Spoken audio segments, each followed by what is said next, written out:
What's up, blind viewers? As promised, part 2. If you didn't see part 1, right there, this is part 2, the SightSeeing Sally interview. This picks up where we left off. Part 1 was the timeline of how this all came to be. Part 2, which you're about to watch now, it is the steps that she's taken and any of the results that she has gotten from those steps. Part 2, SightSeeing Sally.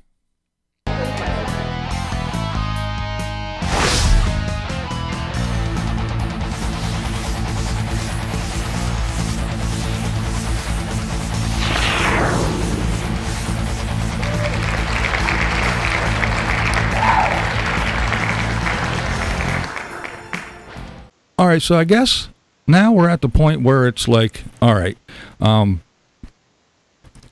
we noticed the problem, we addressed the problem the best we could, we let everybody in YouTube world know what was going on, and we went away to handle this on our own. So now, what did you do? Was the first thing say, okay, YouTube, I'm going to try to contact you, or what did you start doing now?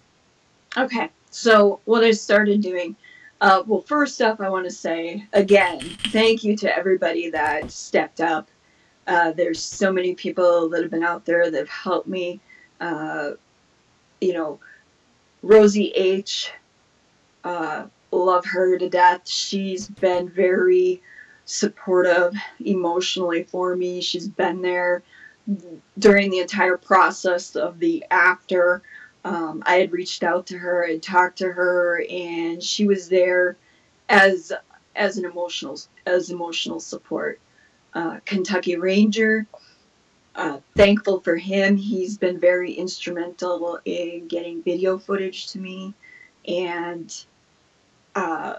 otherwise I would have been setting up my tripod and my laptop every single time a video came up for documentation purposes.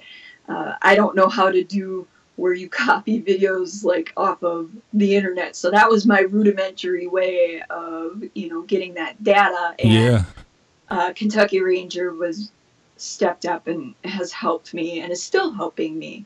Yeah, I noticed there was a few YouTuber I was watching. I can't off the top of my head think of names, and I don't want to get it wrong or omit anyone, but I noticed there was a few that were saying, I have some videos also for Sally if she needs them, and so there was people that were stockpiling the evidence to help you if need be. So that was awesome, and that's another thing that your video, as rough as it was, did. It made people say, okay, we got to help this girl. And all right, so where are we at now? Where do we start doing? Okay, so what I started doing, compiling all this information, like I mentioned earlier in this interview. A friend of mine who's an attorney stepped up. She reviewed, I wrote an 8-page summary explaining from the time I started doing YouTube videos to where we're at now, basically, right, and what happened with the individual.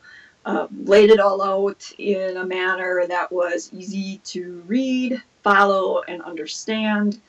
I also, made references to specific, okay, so if I'm talking about where I quote something, I refer to the specific video and the timestamp in the video, so that when the police detective gets it and picks it up and reads it, they can say, oh, okay, so in this video, at this point in time, the individual says or does this, and they go to that video on the flash drive I provided to them. They can find it easy. It's not that I just bring a pile of stuff to them and say, here you go. Right. No, I wanted to make sure they took it seriously, and that if I made it as easy enough for them as possible, it would be less of a headache for them, I guess, to deal with. If you point them to specific points of interest in your mind, if they actually look at it and they go, oh, okay, they'll be more likely to actually go through more of the stuff in detail and pick out with their trained eye and things. So yeah, that was a very smart, organized thing to do. Mm-hmm. And then I also put together a timeline that kind of outlined, like, the major events or certain things that I thought were important or key for them. And I included that on the flash drive. I also took a bunch of screenshots of stuff that was being, like I said that wasn't true, or was stated in a way like facts that were twisted to try and like be inflammatory or, about me and Marty. And I put all them screenshots on the flash drive. And then I reached out to other YouTubers. I was looking for anybody that had dealt with this individual prior, that had maybe screenshots of their own. And I was able to get some information from a couple other YouTubers. I don't want to call them out by name because I don't know if they want to be mentioned Right. by name or not. Totally understandable. Yeah, that's understandable. And then, so the flash drive contained all this information. I had the summary. I took out like the printouts, the emails, the stuff from PayPal, the stuff from Patreon. Printed all that up, put it together, and then I asked my friend, the attorney, to make some phone calls. Because I wasn't sure initially, am I reporting this here in my home jurisdiction, or am I making a phone call to Ohio? I wasn't quite sure. That's a good question, actually. Yeah. So she did some reaching out to people, and it was determined that the best thing and most appropriate, because I'm here in Wisconsin and this is where it's happening for me, at least. This is where I need to start as far as filing a complaint. So she also, after I'd asked her, she made contact with our county's district attorney and talked to him on the phone. He was helpful. He suggested that I come down in person to the sheriff's department. Because you got to remember, I live out in the sticks. Yeah. I don't live in a city, so we're talking the county sheriff is going to be the one that handles it. Right.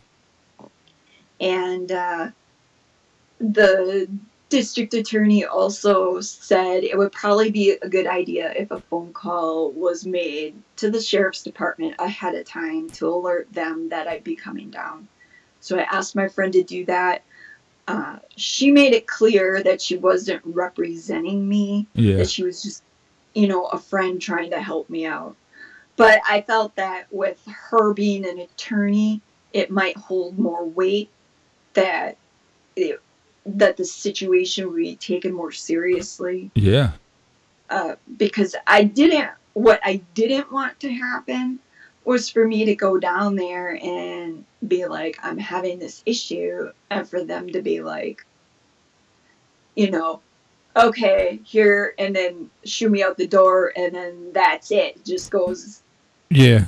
Go home and turn off your computer, lady. That'll solve all your problems. Yeah, I get it. Stop being on YouTube, and you won't have this issue. Yeah. So she made the phone call, and she connected with, I think it was the receptionist or the administrative person for the department. And then she called me back and said, yes, they know that you're coming down. How quickly can you be there? And I'm like, I'll get in the car and get going, kind of thing. Yeah. So it went at that point, it went really fast. It went from, she called me in the morning to say I made contact with the district attorney, to her saying, okay, how quickly can you be there, to now I'm there. Yeah. Marty and I drove down there, brought the stuff. I met with a lieutenant right off the bat. But what I found was strange was that he asked me, okay, so what why are you here kind of thing. I gave him a brief synopsis of it. I gave him, all the information that I had brought along, the report, the printouts, the flash drive, gave it to him. He said, okay, just wait here for a moment. He went and back. He was gone, I don't know, a few minutes, if that. Comes back out, hands me a sheet of paper. It's like a standard, probably, sheet of paper that they give out to victims reporting crimes. Yeah. Has key phone numbers, and there's a spot for a complaint number, that he had written on there. And he said, he told me that a detective would be assigned to look into it further.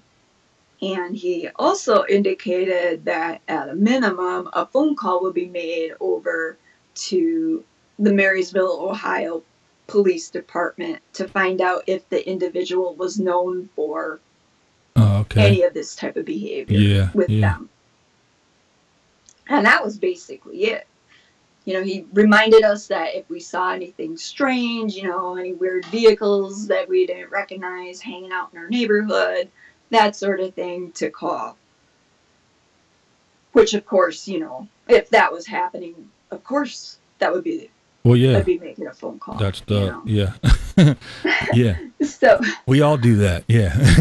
Yeah, well. Whether we're being harassed or not. I'm on this heightened awareness, of, okay, who's in the neighborhood, who's hanging around, is somebody going to be coming to pay me a visit? And that's another thing that, I thought about. It was like, okay, now, first, well, I'm a guy, so it's like a little bit different. Not much. I would be freaked out too as long as it's like that. But I'm a city dweller. So there's always comings and goings. So if someone was going to try to, I don't know, sneak up on my house or, lurk outside my house, all my neighbors would be going, hey, yo, dude, or they'd be getting a hold of me, or they'd be shushing them off. But you're in a totally different situation. You're out in, like you said, in the stick, and anybody could stand out there for, forever, and no one would see them or really notice them unless your dogs went ballistic or something like that. So, I mean, I understand I don't want to say paranoia, but I understand your, I guess you used the term heightened awareness, and, so I get it. I get it. Mm-hmm. Yeah, especially because I don't think people realize that in the area that we are in, there are plenty of empty sitting homes for a good portion of the year, because this is more of a vacation area. Yeah. So people come up on weekends. They don't come up every weekend. And there's very few that live full time up here. So, the chances of somebody noticing something are a lot less than if I was living in town, or even in, farther south, in a rural area farther south, where you have neighbors there that are all the time. Yeah. Now, how was the anonymous Marty, the anonymous man Marty? How is he handling all this madness? Well, I have to say he put up with a lot, but he was also very good about recognizing that, I was really freaked out by it, and he did stuff to, try and help ease some of that, with, as far as, security goes with the house. And, I used to walk my dogs by myself. Well, we've now made that something that we do together. Yeah. Kind of thing. So he's been very responsive that way. Thankfully. Yeah. Did you try to reach out to YouTube at all? Or that's pretty much impossible, isn't it? Well, what I did was, on YouTube, their reporting system is very impersonal. So you click on a button it brings you to a page where you fill out your complaint, and the way it's set up is it doesn't really allow for you to document a whole lot other than, like, say, comments.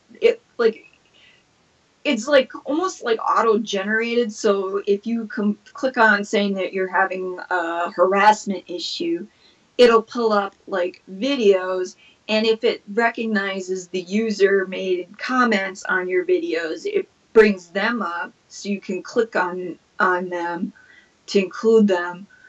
But it doesn't really, if the person's not on there making comments, like, it doesn't really allow for you to report instances like this. And so I tried to use the system. I tried reporting individual videos of his. I mean, it truncates. So after so many characters, it cuts off whatever you're writing, Yeah, about I was going to say, it's almost, we were talking earlier, and it's almost like a tweet. You have so many characters you're allowed to use, and that's it. So, get it down to the point, and how can you do a full report of what this extensive thing that's been happening to you in 120 characters, or, it's kind of silly. Yeah, it is. So, I did that multiple times, and after a while I got frustrated and I just gave up. Because I'm like, well, nothing's happening. You don't get an acknowledgement of whether or not they even received it, So it goes into this black hole. Yeah, probably and a you bunch don't know, did somebody actually look at the video that you're, reporting? And if you try to report a channel again, it's the same thing. So I tried that multiple times and found that I didn't get a response, and the videos were still up. So it basically led me to believe that if somebody on the other end did look at it, they didn't take it seriously, and so they just gave it a pass. Well, I know my thoughts are, if someone can get someone's video flagged or a strike or whatever for sometimes very, very trivial stuff, why something serious like this can't get YouTube's attention? And I personally think that Google and YouTube need to address this, especially since they're still in that big platform of, we're anti-bullying and you can't use this word or that word or this word. I think there needs to be some avenue where people can, I don't know, maybe fill out a form and actually get a phone call if need be. Now, I'm sure it's like everything else on YouTube. They would probably get 1 million of them a day, but there has to be something, I would think, especially for a platform this large. I agree with you. I think there needs to be a change to it, because what I found out too is that this individual has a past history of doing this. So why is it that this individual is still allowed on the platform? And the way it's set up right now, you can open up multiple accounts. And I know, there are people out there that do it for whatever reason. Yeah. But my point is at some point, can't they block an IP address if there's enough complaints out there about a specific IP address? Can't they just block it? There has to be something. I mean, I was on my live stream, the last one that I did, and there was a person that came in and started some stuff, and my moderators got rid of them, and then they came right back with a different name. And then at the end of the day, I went and seen how there was 15, the same person, 15 times they got deleted with a variation of their name. So that's how I knew it was the same person, because it was like, blah, blah, blah, blah, blah. And then the intimidator, the assassin, the this, and it just changed the name in just a little bit, but 15 of them. So, I mean, that's another thing that I think is ridiculous. You'll strike a channel and shut them down, give them a little slap on the hand. Okay, you can't do anything for 2 weeks or whatever it is. So what do? You go over and you start a new channel and you just pick up where you left off and continue. So what is it? What good does it do? Exactly. And I think it's funny too, though, that um, this individual, you know, is allowed to, the videos are just allowed to continue to be out there. Yeah, And there have been channels that have had other videos taken down for what I would think would be lesser offenses, I agree. you know. Yeah.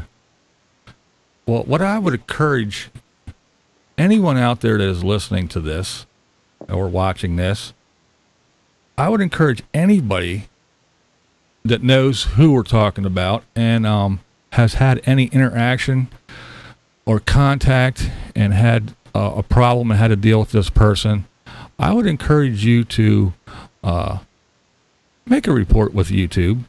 And I would also encourage you to reach out to Sally so she can add this information to her list of things. So that way, maybe we can show a pattern. And so when the police or whoever is doing this goes, oh, yeah, this one lady lives in the woods, who cares? But if they see that there's several people that the same thing is happening to or similar things, maybe they'll have to look. If enough of you guys start complaining and poking and bugging and making phone calls and reporting. So that would be my little suggestion to anyone out there listening. Thank you. I appreciate that. I definitely would welcome anybody's input if they have it. Yeah, I think that would help. I mean, it's just one of those things, like, like I said, if it's like, okay, yeah, you report someone for, we'll just say it like a teacher, this teacher's bullying my kid. Yeah, okay, well, all right. Now, when 5 other parents come and say it, now we have to look at it, and I'll even say we'll say the hashtag Me Too stuff. One lady comes up and says, this guy did this. Okay, yeah. But then when 40 other ones step forward, now we have to take this seriously. So, Sally was brave enough to put herself out there and make her tearful, emotional video. So anybody else that has gone through this, if you guys band together, they're going to have to do something. They're going to have to look at it. Now, I'm not saying go out here and, say his name and go to his videos and do all that stuff and give him all the publicity that he wants, but no, there is a way to do it. Have you had any, I guess you would say, return from the police? Have you heard anything positive? Have you just been kind of like brushed off? Is anyone doing anything that you can see? From my perspective of how it's being handled, I don't think it's being pursued at the appropriate level of attention. It's my opinion that in speaking with the detective now on the 2 occasions that I've spoken to him in any great lengths, what the conversation has been about, I've asked about whether or not a restraining order would be appropriate, and I keep getting a sticking point with him about whether or not that they really know for sure who the individual is that's sitting on the computer doing it. And my thought is that could easily be figured out by doing a look at the Ohio's DMV system and pulling up the ID, the photo ID or driver's license of the individual for the information that I provided to them. And then all they have to do is say, oh, yes, this photo matches the individual that's appearing in the videos, or no, it doesn't. If yes, it does, then you have a positive match, and now you have somebody that you can, name in filing with the petitioning with the court for a restraining order. Now, I don't want to I don't want to sound like I'm being prejudiced or anything like that, but what is your? Do you think that, say, if you lived in a bigger city with I don't know, say a police department that was used to more of this and that had maybe more technology and more ways to track like cyber stuff, do you think it would be a little bit different? Maybe. I think so, because one of the first things the detective said to me was that he had no experience with this, in handling anything like this, and that he would need to reach out to other agencies to get guidance.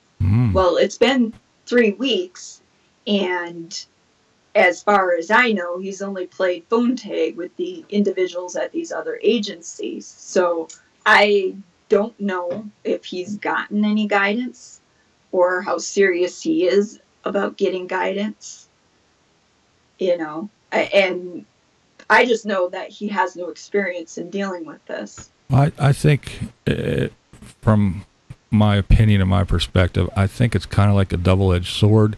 One, you're not in a big city where they're going to say, well, we got people being stabbed, murdered, shot, and we're just swamped with real shit, lady, and your little trivial crap is nothing to us.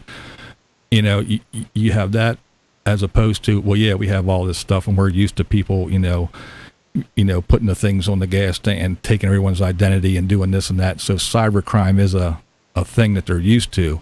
So it's kind of like a where you're at, it's probably not a place where they're like swamped with all kinds of things, and they actually do have time. They just don't. I don't think they have the experience or the equipment to deal with it. So again, I think it's kind of like a double-edged sword. So it's a tough situation, really is.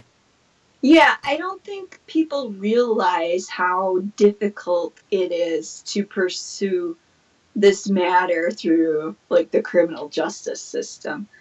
I know there were a lot of viewers out there that left comments to me about how I needed to report him to the authorities and all that. And obviously I took that to heart and did that. But I want people to be aware it's not like, oh, you go down there and immediately an arrest is made or charges are filed, right, or anything like that. Well, I think something has to be done because it's the world we live in, whether it be your situation or similar situations. But the fact of the matter is we don't even have to leave our homes anymore. We can say, "Hey Siri," and we can have food delivered to our house. We can do everything. You go on Amazon and you say, "Hey, I want to buy a new chair," and then the next thing you know, on Facebook and your email and everything, you're getting bombarded with stuff about chairs. And so, your information's out there, and this is the way we live now.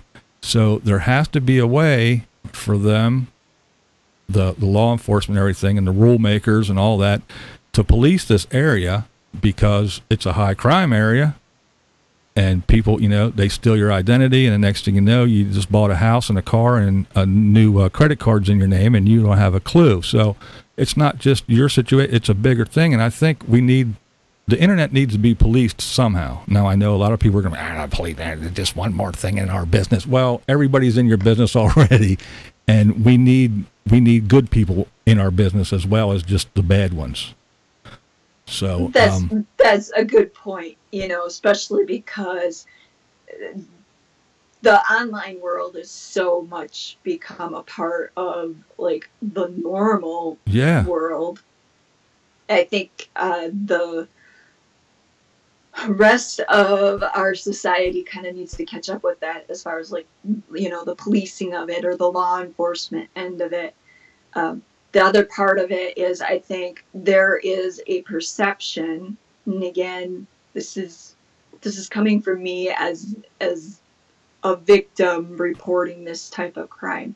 I think there's a perception that surrounds a lot of these type of crimes that somehow the victim is responsible for it, because one of the things that I noticed with the detective is he spent a lot of time going over what type of videos I posted to YouTube and what I was doing to receive money for them. instead of looking at the individual's actions, he's focused on me as to what did I do to create the situation. Again, that's my perception of it. And I think a lot of victims out there feel that when they report certain crimes. Yes, I agree. It's the same thing I equate it to. Now, it's not the same, but I equate it to a woman who may have been sexually assaulted. They don't want to go and report it for many reasons, and one of the reasons is they know they're going to be scrutinized and put through the ringer and made to be the cause of the whole thing. Well, you did this, or you dressed that way, or, yes, I know you're, 40 now, but when you were 18, you did this, and it's all going to come out, and so they were like, okay, yeah, whatever. And I think it's pretty sad. But what do you have any? Do you have anything to say to someone? Because someone's going to say, well, you encouraged it. When we were talking earlier in the time, you talked nice to him and you accepted money and you encouraged this behavior. So I don't know, you brought this onto yourself. Do you have any reply to someone that would have even that thought? I would say this. One, I didn't encourage the individual to send me money. In fact, when I realized what the individual's intent or the way he was thinking about me, as soon as I realized that, I took steps to return that money because I didn't want to encourage that. And I tried to make it very clear to him that I was in a committed relationship. And anybody out there that thinks a victim asks for whatever crime is committed against them, I feel sorry for you, because there's going to come a day when something happens to you or one of your loved ones. And then at that point, you're going to be crying about how, oh my God, this happened to me, and you're going to get the same treatment. Exactly. And as I stated before, I see you did nothing out of the ordinary that any of us I guess they use the word creators, but any of us who actually have a YouTube channel that put up videos, you did exactly what we all do. You read comments, you interact with your subscribers and your commenters, and you don't want to be nasty to them and chase them away. I mean, that you want more. You don't want to shoo them away. And if they're not doing anything ridiculous, then you interact with them. And for anyone to say anything different, well, then you are one of those little faceless, nameless people that are just on YouTube to watch or leave nasty comments, because we all do exactly what Sally did. She didn't do anything different. And as soon as the things went crazy, turned left, and she got the red flags, everything that she did and said, I think she handled it in the best way, especially as it's happening to you at the time. Everyone can armchair quarterback and say, well, I would have, or she should have.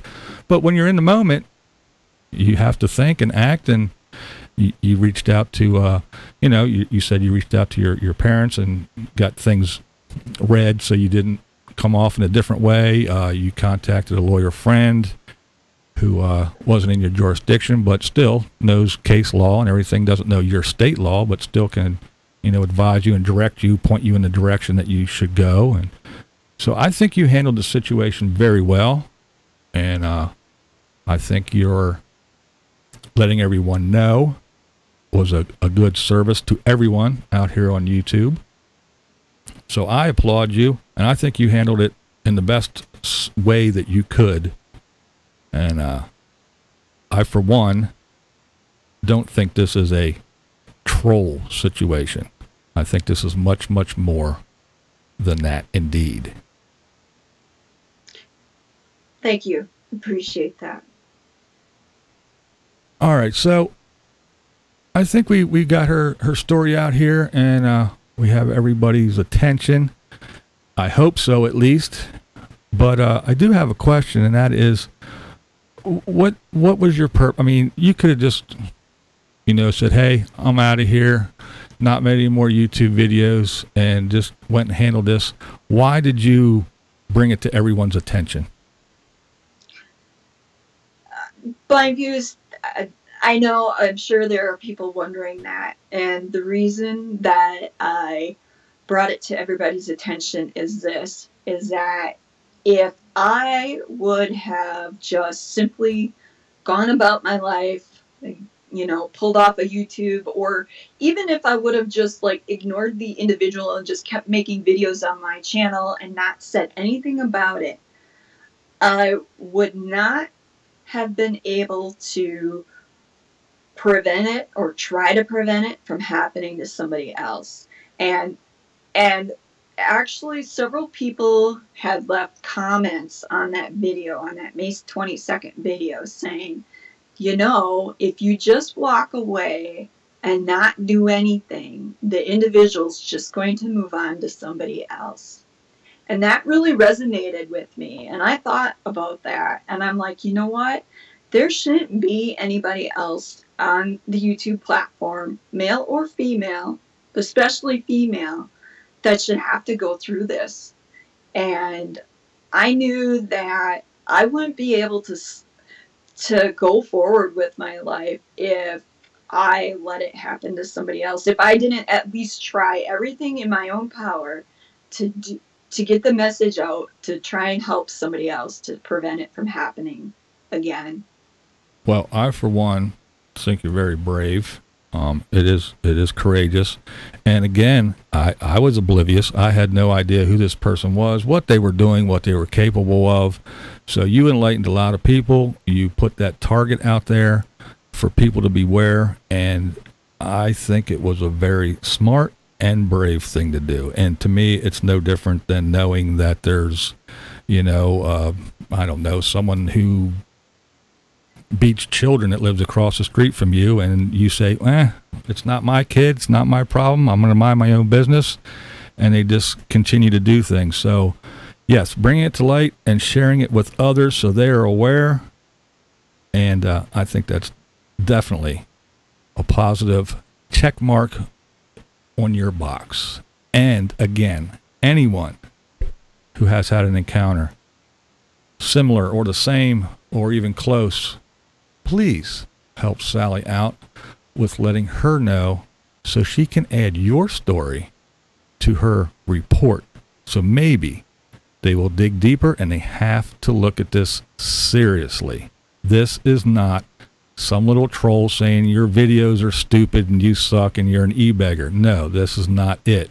And we don't want to wait until someone shows up at your door and either you are harmed or killed, or you are forced to harm or kill the other person, until the police show up and take it seriously. I think it needs to be nipped in the bud now.